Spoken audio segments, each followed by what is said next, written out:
Assalamualaikum warahmatullahi wabarakatuh. Saya Sakinah Nurulfat. Pada video kali ini, saya akan menampilkan video mengenai pembelajaran mengenai unsur-unsur cuaca dan iklim.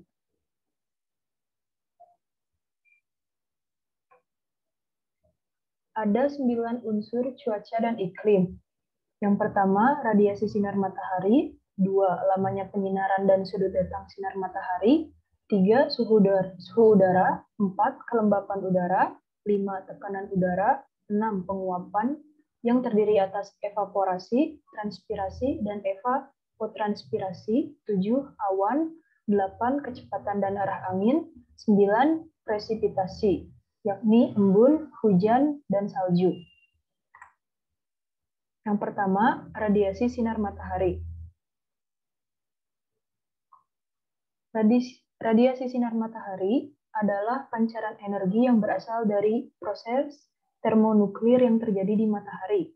Radiasi sinar matahari ini sangat penting karena sumber daya panas bumi adalah matahari. Sinar matahari yang sampai di bumi berkisar 43% yang diserap dan diubah menjadi panas, yang nantinya akan berpengaruh pada suhu. Faktor total radiasi yang diterima di permukaan bumi, 1. Jarak matahari, yaitu 150 juta kilometer. 2. Intensitas radiasi matahari, yang merupakan besar kecilnya sudut datang sinar matahari pada permukaan bumi. 3. Panjang hari atau sun duration, yakni jarak lamanya antara matahari terbit dan matahari terbenam. 4. Pengaruh atmosfer. Atmosfer sebagai tempat dari berbagai proses datangnya sinar matahari ke permukaan bumi. Yang kedua, lamanya penyinaran dan sudut datang sinar matahari. Lamanya penyinaran matahari di khatulistiwa sebenarnya diukur selama 12 jam sejak matahari terbit hingga terbenam. Namun dengan adanya faktor penghalang, misalnya pohon dan bangunan tinggi, pengukuran tersebut sulit untuk dilakukan. Oleh karena itu, di Indonesia, lamanya penyinaran matahari diukur selama 8 jam, mulai dari pukul 8 sampai dengan pukul 16 atau jam 4 sore. Sudut datang sinar matahari ke bumi berbeda-beda intensitasnya. Faktor penyebabnya yakni posisi wilayah di bumi berbeda, terjadinya revolusi bumi, dan rotasi bumi. 3. Suhu udara. Suhu udara merupakan ukuran panas dinginnya permukaan bumi dan atmosfer bumi. Rentang suhu paling tinggi, yakni 58 derajat Celcius, dan paling rendah, minus 88 derajat Celcius. Suhu tertinggi berada di wilayah tropis dan suhu terendah berada di wilayah kutub. Suhu udara dapat diukur menggunakan alat bernama termometer. Ada berbagai macam termometer, jenisnya sesuai dengan fungsi dan cara pemakaiannya. Yang keempat, kelembaban udara. Kelembaban udara digunakan untuk menyatakan banyaknya kandungan uap air di dalam udara. Jumlah uap air di dalam udara hanya sekitar 2% dari massa atmosfer. Uap air merupakan komponen utama yang sangat penting dari segi cuaca dan iklim, karena 1. Besarnya uap air merupakan potensi terjadinya hujan. 2. Uap air mempunyai sifat menyerap radiasi, sehingga menentukan cepatnya kehilangan panas. 3. Makin besar uap air di dalam udara, makin besar jumlah energi potensial yang tersedia di dalam atmosfer dan merupakan sumber awal terjadinya hujan angin. Yang kelima, tekanan udara. Tekanan udara adalah tekanan yang diberikan udara setiap satuan luas bidang datar dari permukaan bumi sampai batas atmosfer. Konsep tekanan udara yakni berat dan massa udara yang terdiri atas molekul-molekul udara yang berasal dari berbagai gas yang ada di atmosfer yang dipengaruhi oleh gravitasi bumi. Pernyataan mengenai tekanan udara. Yang pertama, semakin tinggi tempat, maka jumlah molekul udara berkurang, sehingga nilai tekanan udara makin kecil. Kedua, semakin rendah tempat, maka jumlah molekul udara bertambah, sehingga nilai tekanan udara makin tinggi. Yang keenam, penguapan, yang terdiri atas evaporasi, transpirasi, dan evapotranspirasi. Penguapan merupakan sebuah proses perubahan es atau air menjadi gas atau uap air. Evaporasi adalah penguapan yang terjadi di perairan terbuka.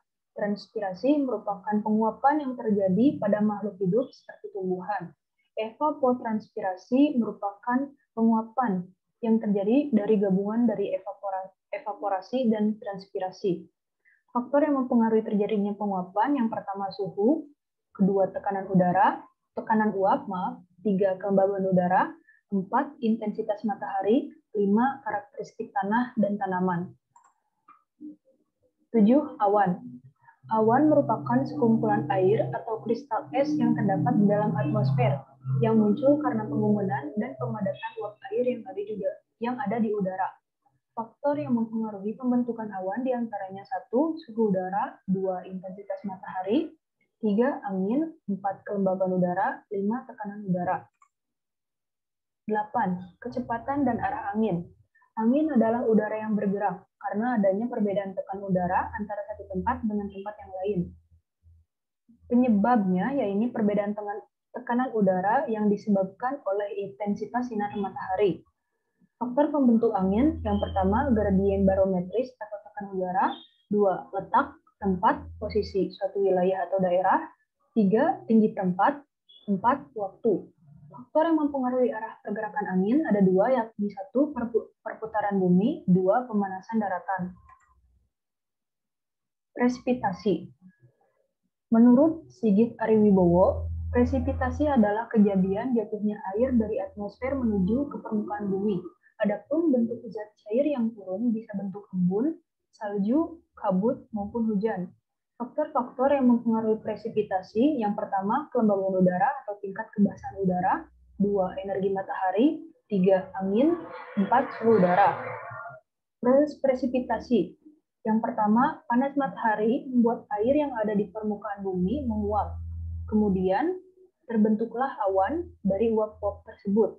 Angin membuat awan kecil berkumpul menjadi awan besar yang akhirnya karena kandungan air di awan yang sudah besar dan tidak bisa ditampung lagi, maka turunlah hujan. Selanjutnya, materi mengenai alat-alat meteorologi dan klimatologi. Yang pertama,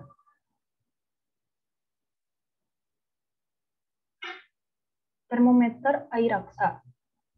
Termometer air raksa ini fungsinya untuk mengatur suhu yang sangat tinggi, dapat digunakan untuk mengukur suhu badan dalam laboratorium dan industri. Satuan atau skalanya yakni Celsius dan Fahrenheit. Cara kerjanya, bersihkan termometer terutama bagian ujungnya yang berisi air raksa dengan cairan pembersih yang mengandung alkohol. Yang kedua, kibas-kibaskanlah ujung termometer yang tidak berisi air raksa beberapa kali dengan cukup kuat. Yang ketiga, simpan di tempat yang ingin diukur suhunya. 4. Sebelum mengangkatnya, biarkan selama 3-5 menit untuk memberi waktu air raksa bergerak. 5. Bacalah ujung air raksa yang menunjukkan suhu tersebut. Yang kedua, termometer dinding. Termometer dinding ini berfungsi untuk mengukur suhu ruangan. Satuan skalanya yaitu Celsius atau Fahrenheit.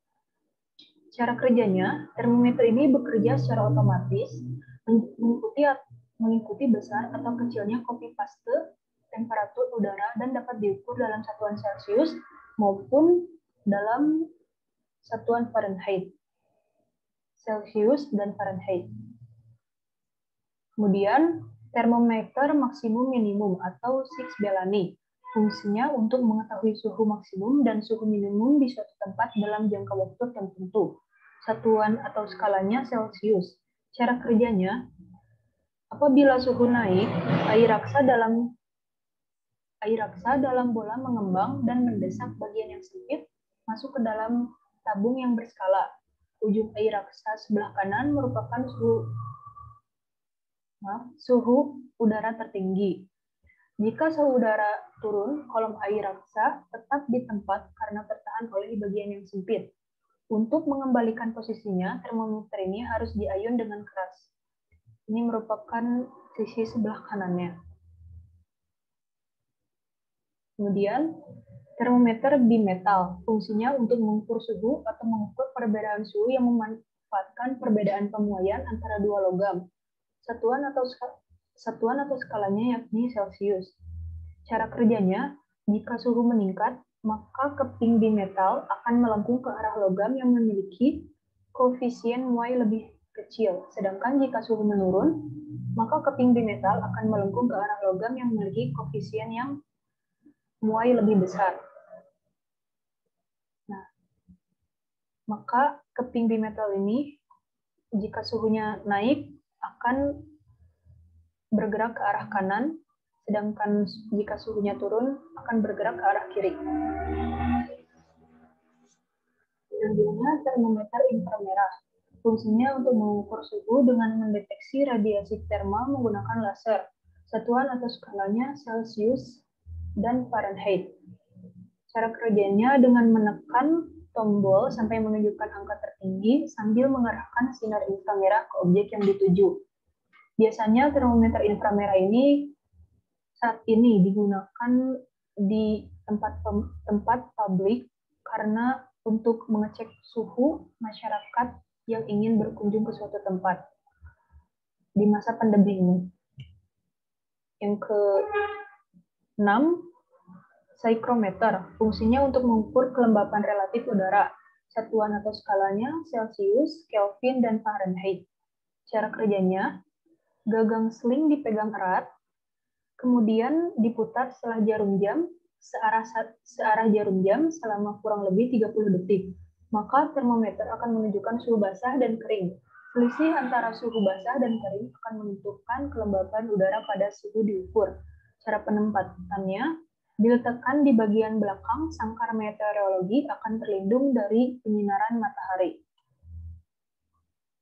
Kemudian, termometer digital. Fungsinya untuk mengukur tingkat kelembaban pada suatu tempat secara praktis dan digital. Satuan atau skalanya yakni Celsius dan persentase. Cara kerjanya, pastikan hygrometer digital sudah tersambung dengan listrik. Setelah itu, tingkat kelembaban akan muncul secara otomatis pada alat tersebut. Cara penempatannya diletakkan di tempat yang ingin diukur tingkat kelembabannya. Kemudian hygrometer logam, fungsinya untuk mengukur tingkat kelembaban, satuan atau skalanya persentase. Cara kerjanya, satu, mencari unit identik yang banyak ditunjukkan. Ini juga akan menunjukkan suatu perbedaan yang dapat dilihat dari presentasi 10% atau lebih. Dua, kelemahan pada alat ini nantinya akan terserap oleh strip kertas garam.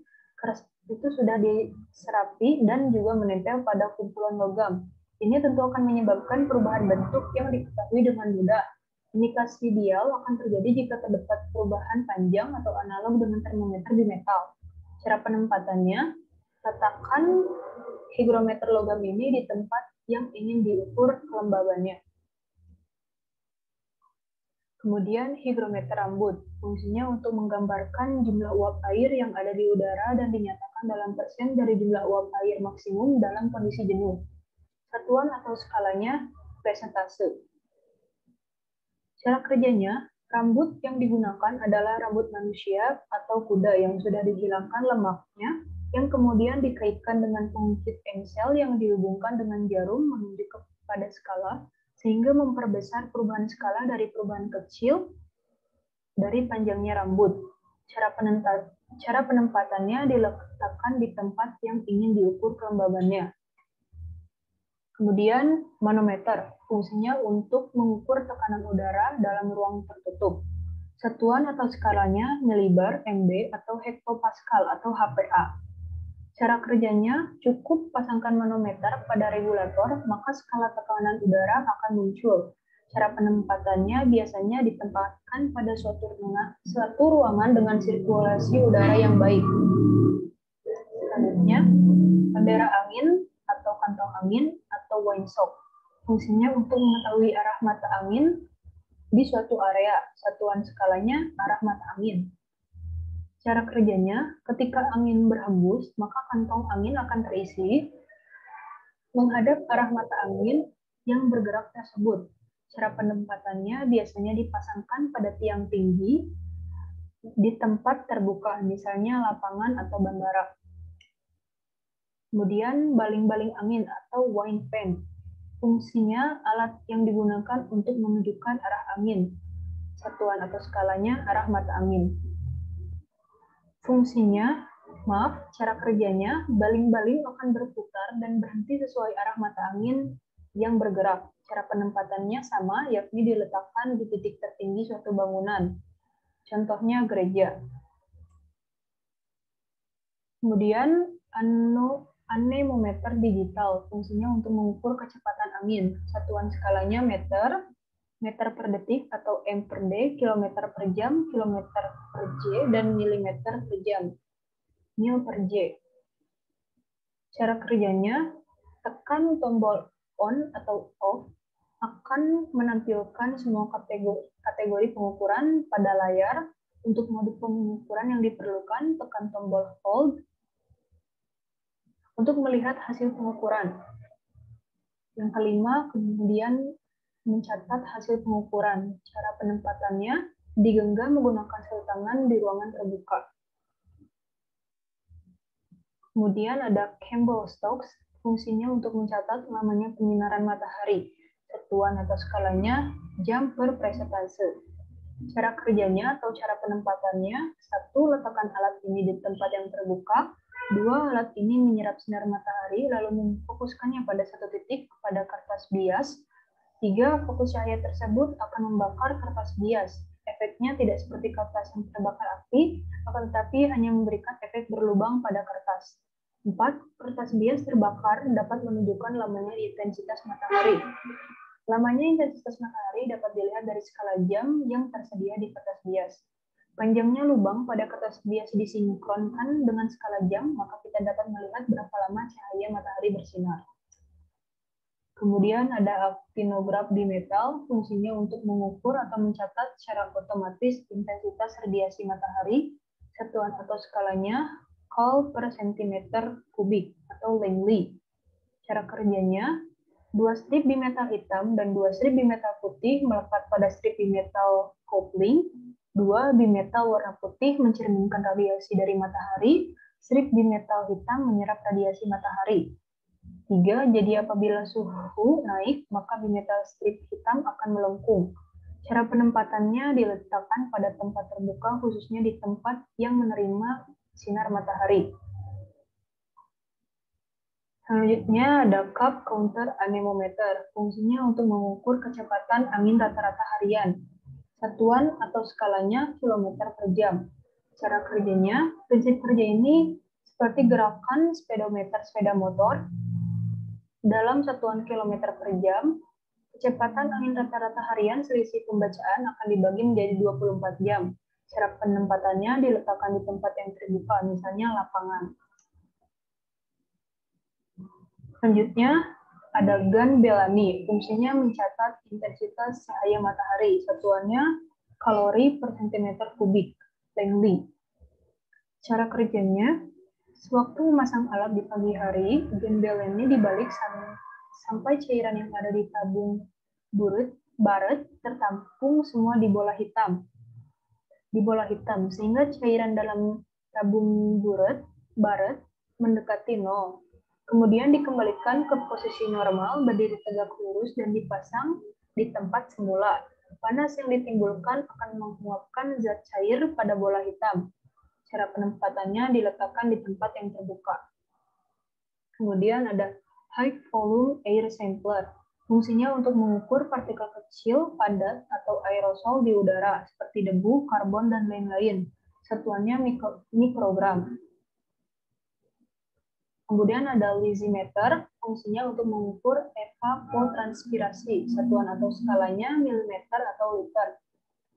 Cara kerjanya, yang pertama tanah digali dengan luasan 1 meter kubik, setiap kedalaman 20 cm harus dipisahkan sampai kedalaman 1-25 meter. 1,25 meter.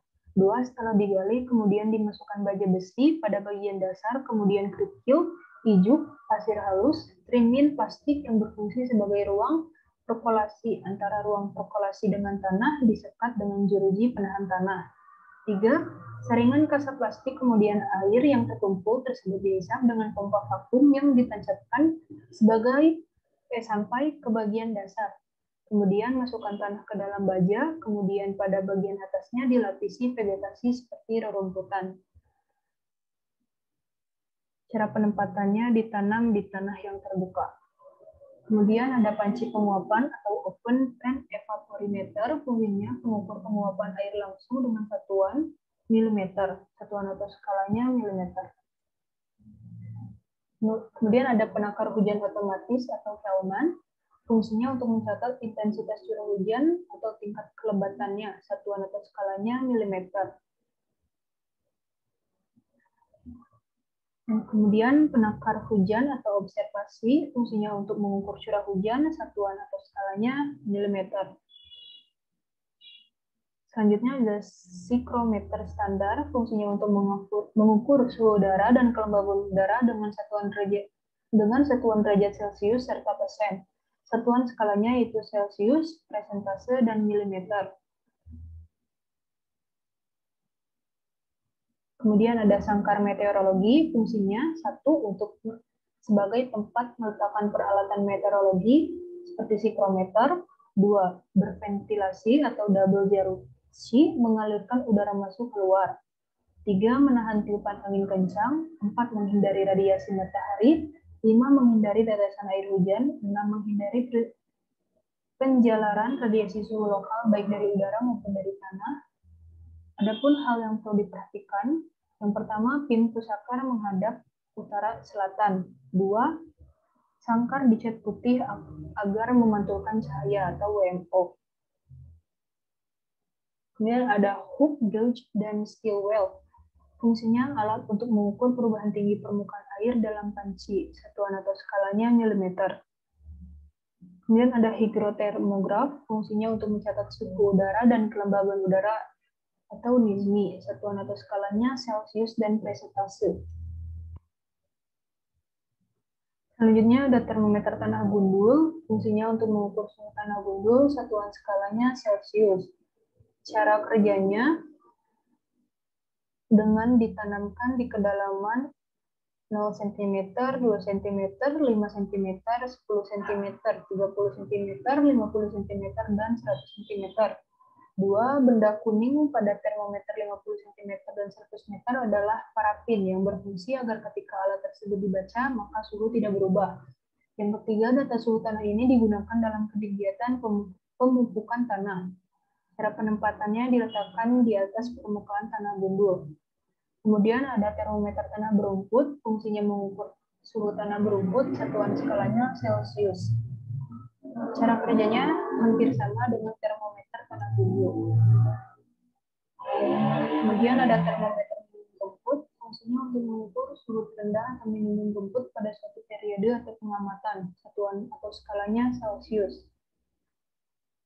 Terus ada automatic rain gauge atau ARG, fungsinya untuk mengukur curah hujan secara otomatis, satuan atau skalanya milimeter per menit atau milimeter per jam. Kemudian ada automatic rain sampler, fungsinya untuk mengambil sampel air hujan, satuan atau skalanya pH atau tingkat keasaman. Sekian pemaparan materi dari saya.